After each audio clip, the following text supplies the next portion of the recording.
ये आज हम जानते हैं नामदेव जी द्वारा विट्ठल भगवान की पत्थर की मूर्ति को दूध पिलाने का वर्णन। नामदेव जी के माता पिता भगवान विट्ठल की पत्थर की मूर्ति की पूजा करते थे। घर पर एक अलमारी में मूर्ति रखी थी। प्रतिदिन मूर्ति को दूध का भोग लगाया जाता था। एक कटोरे में दूध गर्म करके मीठा मिलाकर पीने योग्य ठंडा करके कुछ देर मूर्ति के सामने रख देते थे। आगे पर्दा कर देते तो जो अलमारी पर लगा रखा था। कुछ देर पश्चात उसे उठाकर अन्य दूध में डालकर प्रसाद बनाकर सब पीते थे।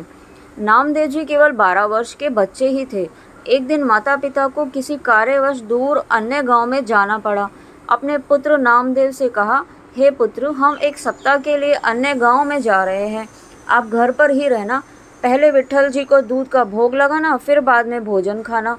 ऐसा नहीं किया तो भगवान विट्ठल नाराज हो जाएंगे और अपने को श्राप दे देंगे। इतना अहित हो जाएगा। यह बात माता पिता ने नामदेव से जोर देकर और कई बार दोहराई और यात्रा पर चल दिए।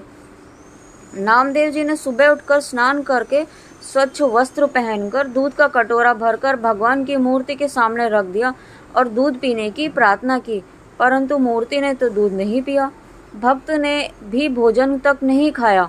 3 दिन बीत गए। प्रतिदिन इसी प्रकार दूध मूर्ति के आगे रखते और विनय करते कि हे विट्ठल भगवान, दूध पी लीजिए। आज आपका सेवादार मर जाएगा, क्योंकि और अधिक भूख सहन करना मेरे वश में नहीं है। माता पिता नाराज होंगे।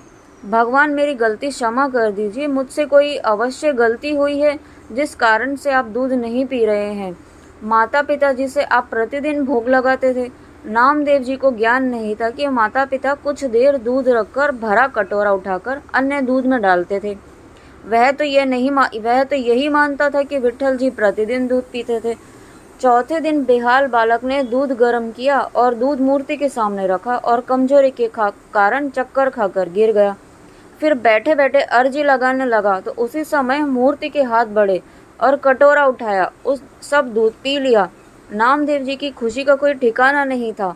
फिर स्वयं भी खाना खाया, दूध भी पिया। फिर तो प्रतिदिन विट्ठल भगवान जी दूध पीने लगे। 7-8 दिन पश्चात नामदेव के माता पिता लौटे तो सर्वप्रथम पूछा कि क्या विट्ठल जी को दूध का भोग लगाया। नामदेव ने कहा, माता पिताजी, भगवान ने 3 दिन तो दूध नहीं पिया। मेरे से तो पता ही नहीं क्या गलती हुई। मैंने भी खाना नहीं खाया। चौथे दिन भगवान ने मेरी गलती क्षमा की, तब सुबह दूध पिया। तब मैंने भी खाना खाया और दूध भी पिया। माता पिता को लगा कि बालक झूठ बोल रहा है, इसलिए कह रहा है कि चौथे दिन दूध पिया। मूर्ति दूध कैसे पी सकती है भला? माता पिता ने कहा, सच सच बता बेटा, नहीं तो तुझे बहुत पाप लगेगा। विट्ठल भगवान जी ने वास्तव में दूध पिया है क्या? नामदेव जी ने कहा, माता पिता, वास्तव में सत्य कह रहा हूँ। पिताजी ने कहा, कल सुबह हमारे सामने दूध पिलाना तुम। अगले दिन नामदेव जी ने विट्ठल भगवान की पत्थर की मूर्ति के सामने दूध का कटोरा रखा। उसी समय मूर्ति के हाथ आगे बढ़े, कटोरा उठाया और सारा दूध पी गए। माता पिता तो पागल से हो गए। गली में जाकर कहने लगे कि नामदेव ने विट्ठल भगवान की मूर्ति को सचमुच में दूध पिला दिया। यह बात सारे गांव में आग की तरह फैल गई, परंतु किसी को विश्वास ही नहीं हो रहा था। बात पंचों के पास पहुंच गई और नामदेव का पिता झूठ कह रहा है कि मेरे पुत्र नामदेव ने पत्थर की मूर्ति को दूध पिला दिया है। पंचायत हुई। नामदेव तथा उसके पिता को पंचायत में बुलाया गया और कहा कि क्या यह सच है कि नामदेव ने विट्ठल भगवान की मूर्ति को दूध पिलाया था? पिता ने कहा कि हाँ, हमारे सामने पिलाया था।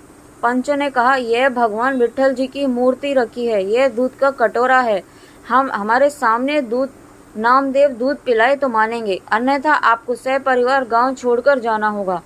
नामदेव जी ने कटोरा उठाया और भगवान विट्ठल जी की मूर्ति के सामने किया। उसी समय कटोरा विट्ठल जी ने हाथों में पकड़ा और सब दूध पी लिया। पंचायत के व्यक्ति तथा दर्शक हैरान रह गए। इस प्रकार नामदेव जी की पूर्व जन्म की भक्ति की शक्ति से परमेश्वर ने चमत्कार किया। जय श्री कृष्ण।